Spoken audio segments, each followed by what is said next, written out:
aziz dostlar. Bugün yer çərşənbəsidir. Hər birinizi yer çərşənbəsinə görə hər birinizi təbrik edirəm. Allah həmşehrinizdən ruzu bərəkət eksik etməsin.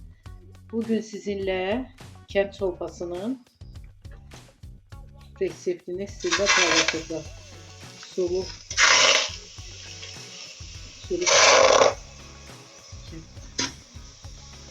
kənd çolpasını.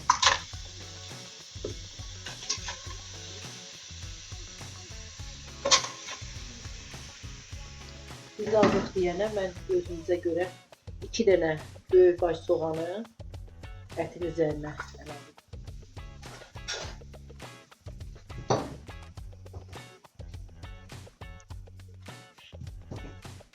İndi 1 çay qaşığı duz tökürük soğanın üzərinə.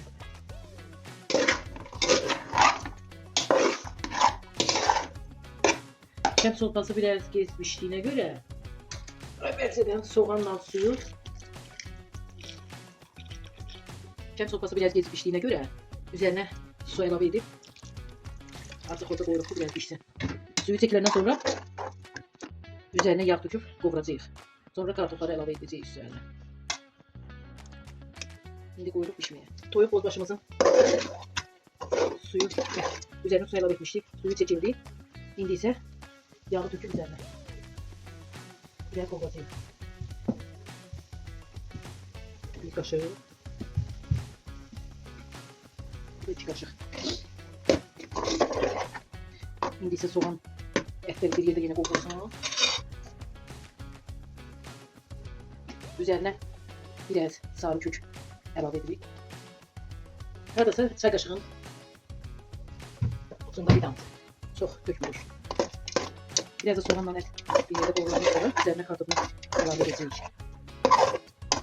Soğanla ət qovuruldu. İndi isə üzərinə 4 adet kartofu soymuşuq. İndi ətin üzərinə döküb biraz da bir yerdə bunları qovururuq.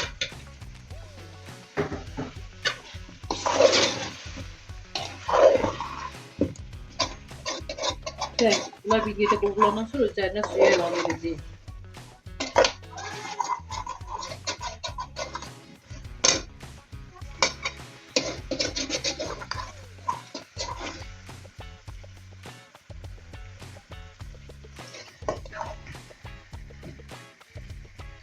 Soğanla ət qovurulandan sonra üzərinə kartofu əlavə etdik.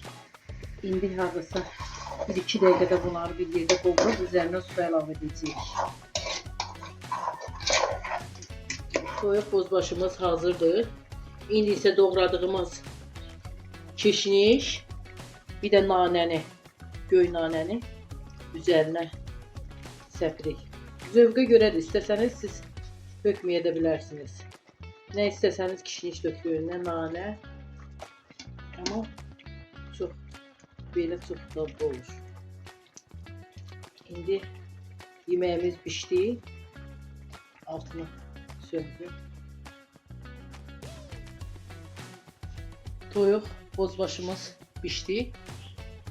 Hazırdır. Çox dadlı və ləzzətli olur. Siz də bişirib yiyin. Xahiş edirəm, abunə olun, yorum yazın, bəyənin. Sizin dəstəkləriniz bizim üçün önəmlidir. Sizlər bizə dəstək verdikcə bizi sevinib sizinlə videolarımızı paylaşırıq. Hər birinizə təşəkkür edirəm.